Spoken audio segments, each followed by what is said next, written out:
Tin. Tin is a chemical element with the symbol Sn and atomic number 50. It is a post-transition metal in group 14 of the periodic table of elements. It is obtained chiefly from the mineral cassiterite, which contains stannic oxide, SnO2. Tin shows a chemical similarity to both of its neighbors in group 14, germanium and lead, and has two main oxidation states, +2 and the slightly more stable +4. Tin is the 49th most abundant element and has, with 10 stable isotopes, the largest number of stable isotopes in the periodic table, thanks to its magic number of protons. It has two main allotropes.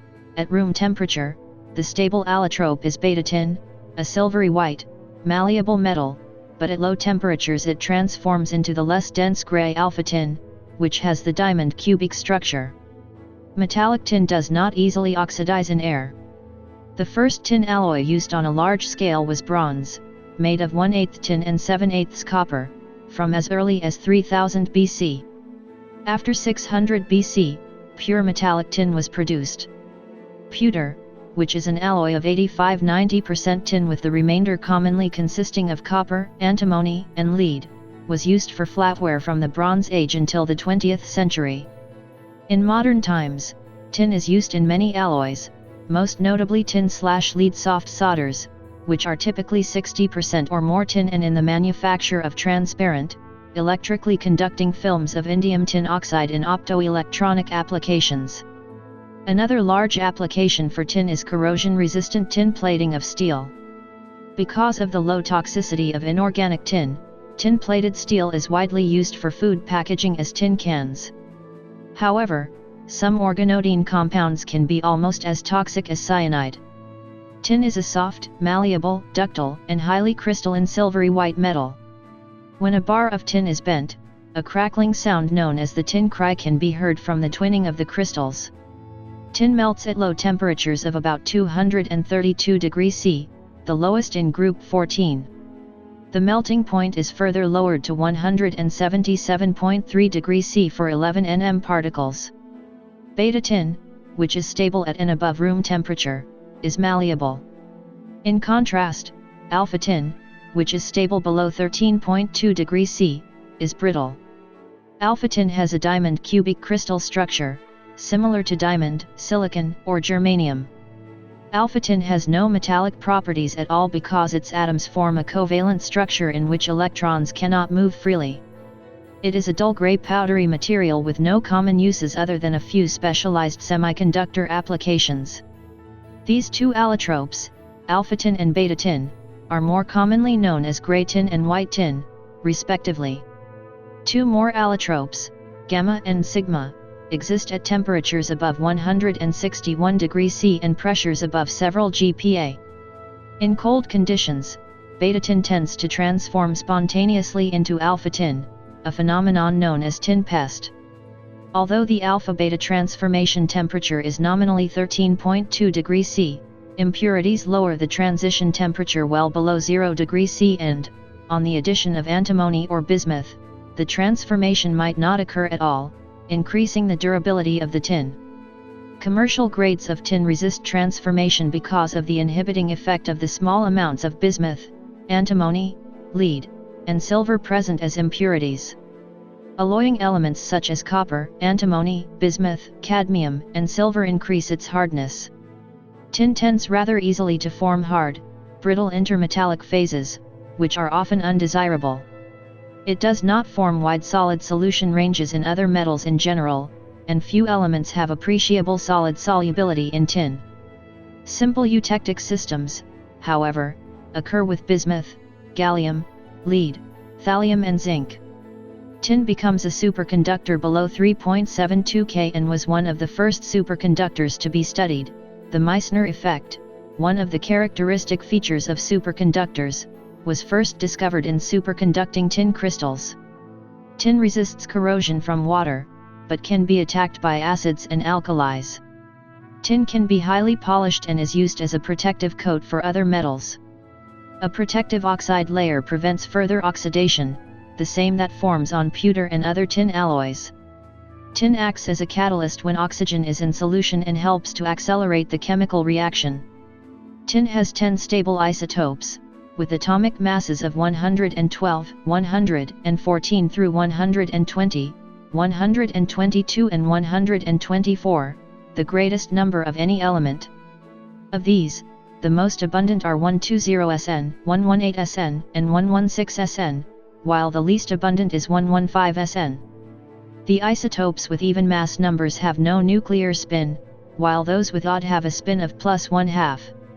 Tin, with its three common isotopes 116Sn, 118Sn, and 120Sn, is among the easiest elements to detect and analyze by NMR spectroscopy, and its chemical shifts are referenced against SnMe4. This large number of stable isotopes is thought to be a direct result of the atomic number 50, a magic number in nuclear physics. Tin also occurs in 29 unstable isotopes, encompassing all the remaining atomic masses from 99 to 137. Apart from 126Sn, with a half-life of 230,000 years, all the radioisotopes have a half-life of less than a year. The radioactive 100Sn, discovered in 1994, and 132Sn are one of the few nuclides with a doubly magic nucleus, despite being unstable, having very lopsided proton-neutron ratios. They represent endpoints beyond which stability drops off rapidly. Another 30 metastable isomers have been characterized for isotopes between 111 and 131, the most stable being 121Msn with a half-life of 43.9 years. The relative differences in the abundances of tin's stable isotopes can be explained by their different modes of formation in stellar nucleosynthesis. 116Sn through 120Sn inclusive are formed in the S process in most stars, and hence they are the most common isotopes, while 122Sn and 124Sn are only formed in the R process in supernovae and are less common. Finally, the rarest proton-rich isotopes, 112Sn, 114Sn, and 115Sn, cannot be made in significant amounts in the S or R processes and are considered among the P nuclei, whose origins are not well understood yet. Some speculated mechanisms for their formation include proton capture as well as photodisintegration, although 115Sn might also be partially produced in the S process, both directly, and as the daughter of long-lived 115 inches. The word tin is shared among Germanic languages and can be traced back to reconstructed Proto-Germanic * tin om. Cognates include German Zinn, Swedish tin, and Dutch tin. It is not found in other branches of Indo-European, except by borrowing from Germanic. The Latin name stannum originally meant an alloy of silver and lead, and came to mean tin in the 4th century. The earlier Latin word for it was plumbum candidum, or white lead. Stannum apparently came from an earlier stannum, the origin of the Romance and Celtic terms for tin. The origin of stannum/stannum is unknown, it may be pre-Indo-European. The Myers Conversations lexicon speculates on the contrary that stannum is derived from Cornish stian, and is proof that Cornwall in the 1st centuries AD was the main source of tin. Tin extraction and use can be dated to the beginnings of the Bronze Age around 3000 BC, when it was observed that copper objects formed of polymetallic ores with different metal contents had different physical properties. The earliest bronze objects had a tin or arsenic content of less than 2% and are therefore believed to be the result of unintentional alloying due to trace metal content in the copper ore. The addition of a second metal to copper increases its hardness, lowers the melting temperature, and improves the casting process by producing a more fluid melt that cools to a denser, less spongy metal. This was an important innovation that allowed for the much more complex shapes cast in closed molds of the Bronze Age. Arsenical bronze objects appear first in the Near East, where arsenic is commonly found in association with copper ore, but the health risks were quickly realized and the quest for sources of the much less hazardous tin ores began early in the Bronze Age. This created the demand for rare tin metal and formed a trade network that linked the distant sources of tin to the markets of Bronze Age cultures. Cassiterite, the tin oxide form of tin, was most likely the original source of tin in ancient times. Other forms of tin ores are less abundant sulfides such as stannite that require a more involved smelting process. Cassiterite often accumulates in alluvial channels as placer deposits because it is harder, heavier, and more chemically resistant than the accompanying granite. Cassiterite is usually black or generally dark in color, and these deposits can be easily seen in river banks. Alluvial deposits could be easily collected and separated by methods similar to gold panning. In the great majority of its compounds, tin has the oxidation state 2 or 4. Halide compounds are known for both oxidation states. For Sn, all 4 halides are well known: SnF4, SnCl4, SnBr4, and SnI4. The 3 heavier members are volatile molecular compounds, whereas the tetrafluoride is polymeric. All 4 halides are known for Sn also: SnF2, SnCl2, SnBr2, and SnI2. All are polymeric solids. Of these 8 compounds, only the iodides are colored. Tin chloride is the most important tin halide in a commercial sense. Illustrating the roots to such compounds, chlorine reacts with tin metal to give SnCl4, whereas the reaction of hydrochloric acid and tin produces SnCl2 and hydrogen gas.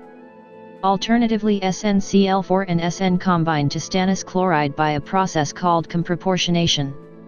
Tin can form many oxides, sulfides, and other chalcogenide derivatives. The dioxide SnO2 forms when tin is heated in the presence of air. SnO2 is amphoteric, which means that it dissolves in both acidic and basic solutions. Stannates with the structure 2, like K2, are also known, though the free stannic acid H2 is unknown. Sulfides of tin exist in both the +2 and +4 oxidation states, tin sulfide and tin sulfide. Stannane, with tin in the +4 oxidation state, is unstable. Organoidine hydrides are however well known, e.g. tributyl tin hydride 3H. These compound release transient tributyl tin radicals, which are rare examples of compounds of tin. Organoidine compounds, sometimes called stannanes, are chemical compounds with tin carbon bonds. Of the compounds of tin, the organic derivatives are the most useful commercially. Some organoidine compounds are highly toxic and have been used as biocides. The first organoidine compound to be reported was diethyltin diiodide 2-SNI2, reported by Edward Frankland in 1849. Most organoidine compounds are colorless liquids or solids that are stable to air and water. They adopt tetrahedral geometry. Tetraalkyl and tetraaryl compounds can be prepared using Grignard reagents. The mixed halide alkyls, which are more common and more important commercially than the tetraorgano derivatives, are prepared by redistribution reactions.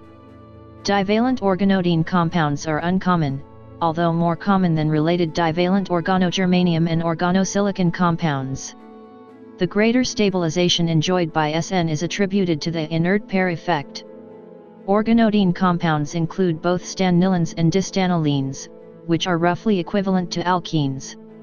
Both classes exhibit unusual reactions. Tin is generated via the long S process in low to medium mass stars, and finally by beta decay of the heavy isotopes of indium.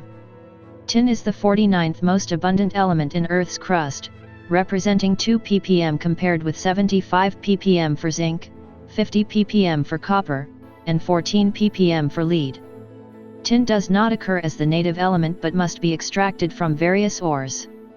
Cassiterite is the only commercially important source of tin, although small quantities of tin are recovered from complex sulfides such as stannite, cylindrite, frankite, canfieldite, and teallite.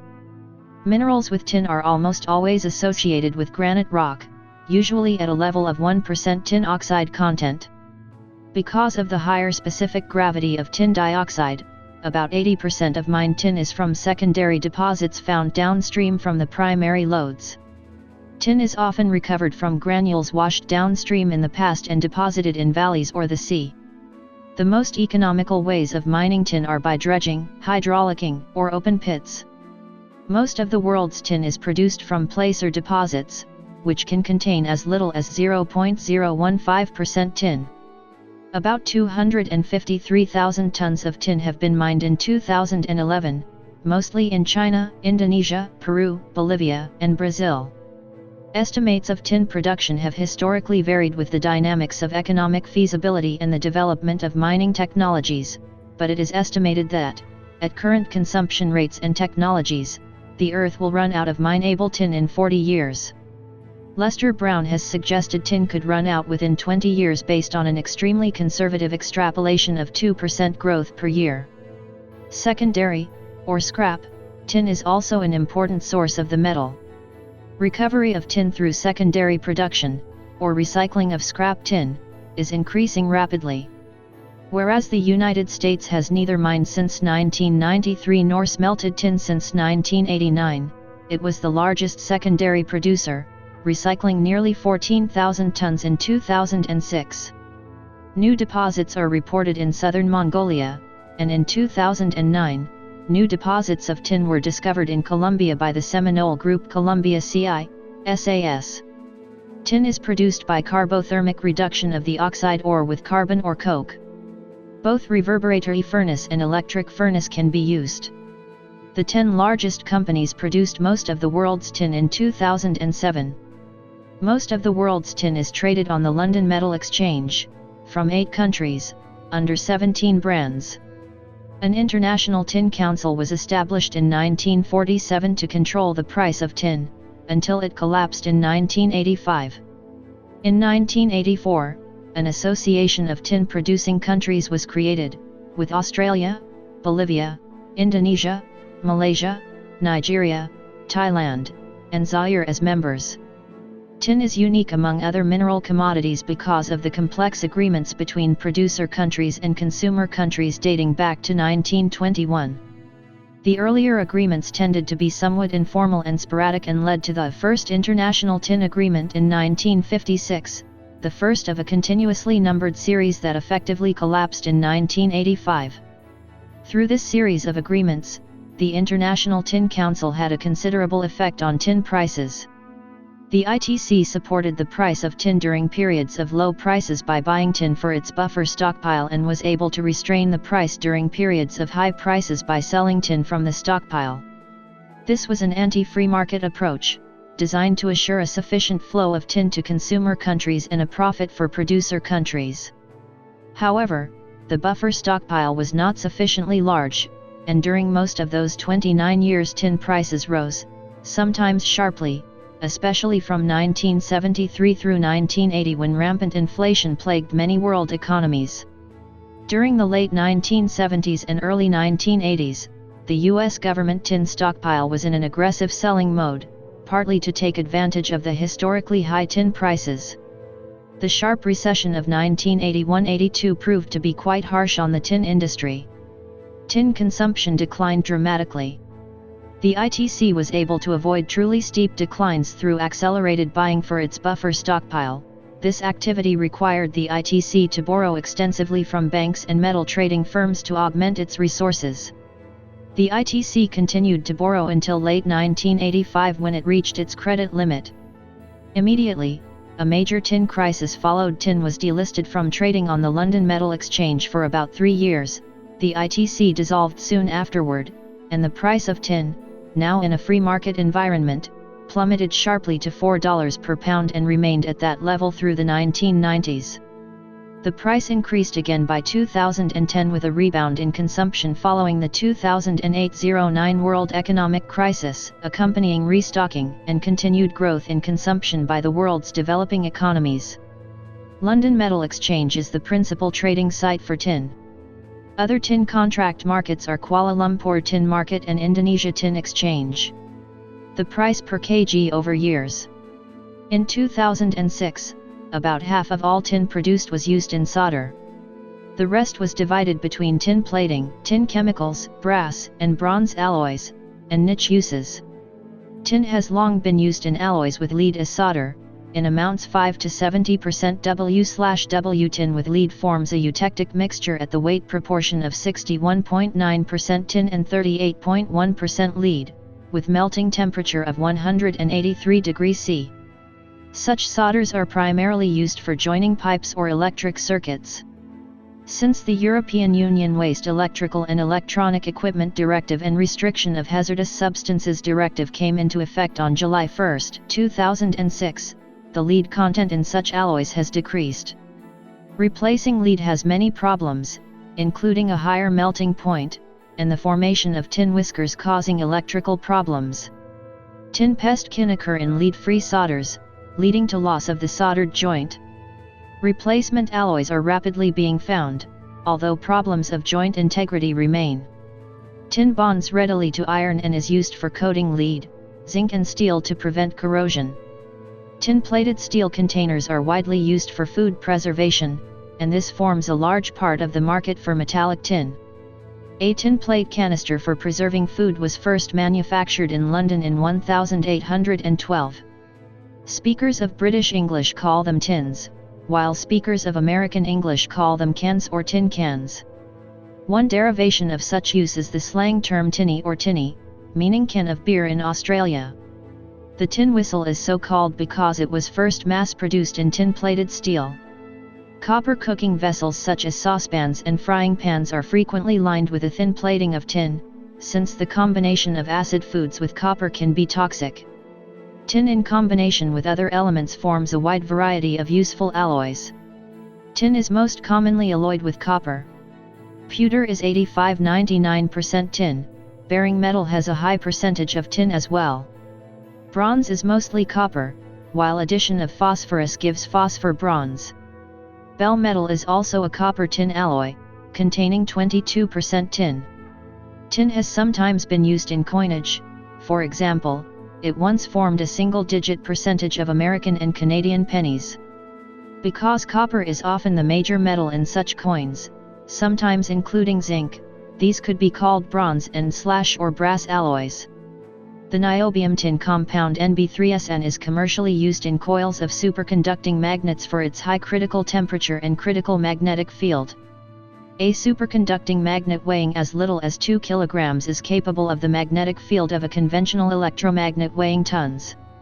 A small percentage of tin is added to zirconium alloys for the cladding of nuclear fuel.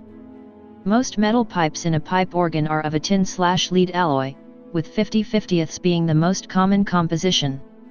The proportion of tin in the pipe defines the pipe's tone, since tin has a desirable tonal resonance. When a tin/lead alloy cools, the lead cools slightly faster and produces a mottled or spotted effect. This metal alloy is referred to as spotted metal. Major advantages of using tin for pipes include its appearance, its workability, and resistance to corrosion. The oxides of indium and tin are electrically conductive and transparent, and are used to make transparent electrically conducting films with applications in optoelectronics devices such as liquid crystal displays. Punched tin-plated steel, also called pierced tin, is an artisan technique originating in Central Europe for creating housewares that are both functional and decorative. Decorative piercing designs exist in a wide variety, based on local tradition and the artisan's personal creations. Punched tin lanterns are the most common application of this artisan technique. The light of a candle shining through the pierced design creates a decorative light pattern in the room where it sits. Lanterns and other punched tin articles were created in the New World from the earliest European settlement. A well-known example is the Revere lantern, named after Paul Revere. Before the modern era, in some areas of the Alps, a goat or sheep's horn would be sharpened and a tin panel would be punched out using the alphabet and numbers from 1 to 9. This learning tool was known appropriately as the horn. Modern reproductions are decorated with such motifs as hearts and tulips. In America, pie safes and food safes were in use in the days before refrigeration. These were wooden cupboards of various styles and sizes, either floor-standing or hanging cupboards meant to discourage vermin and insects and to keep dust from perishable foodstuffs. These cabinets had tin plate inserts in the doors and sometimes in the sides, punched out by the homeowner, cabinet maker, or a tinsmith in varying designs to allow for air circulation while excluding flies. Modern reproductions of these articles remain popular in North America. Window glass is most often made by floating molten glass on molten tin, resulting in a flat and flawless surface. This is also called the Pilkington process. Tin is also used as a negative electrode in advanced Li-ion batteries. Its application is somewhat limited by the fact that some tin surfaces catalyze decomposition of carbonate-based electrolytes used in Li-ion batteries. Tin fluoride is added to some dental care products as stannous fluoride. Tin fluoride can be mixed with calcium abrasives, while the more common sodium fluoride gradually becomes biologically inactive in the presence of calcium compounds. It has also been shown to be more effective than sodium fluoride in controlling gingivitis. Of all the chemical compounds of tin, the organoidine compounds are most heavily used. Worldwide industrial production probably exceeds 50,000 tons. The major commercial application of organoidine compounds is in the stabilization of PVC plastics. In the absence of such stabilizers, PVC would otherwise rapidly degrade under heat, light, and atmospheric oxygen, resulting in discolored, brittle products. Tin scavenges label chloride ions, which would otherwise initiate loss of HCl from the plastic material. Typical tin compounds are carboxylic acid derivatives of dibutyl tin dichloride, such as the dilaurate. Some organoidine compounds are relatively toxic, with both advantages and problems. They are used for biocidal properties as fungicides, pesticides, algicides, wood preservatives, and anti-fouling agents. Tributyl tin oxide is used as a wood preservative. Tributyl tin was used as additive for ship paint to prevent growth of marine organisms on ships, with use declining after organoidine compounds were recognized as persistent organic pollutants with an extremely high toxicity for some marine organisms. The EU banned the use of organoidine compounds in 2003, while concerns over the toxicity of these compounds to marine life and damage to the reproduction and growth of some marine species have led to a worldwide ban by the International Maritime Organization. Many nations now restrict the use of organoidine compounds to vessels greater than 25 m long. Some tin reagents are useful in organic chemistry. In the largest application, stannous chloride is a common reducing agent for the conversion of nitro and oxim groups to amines.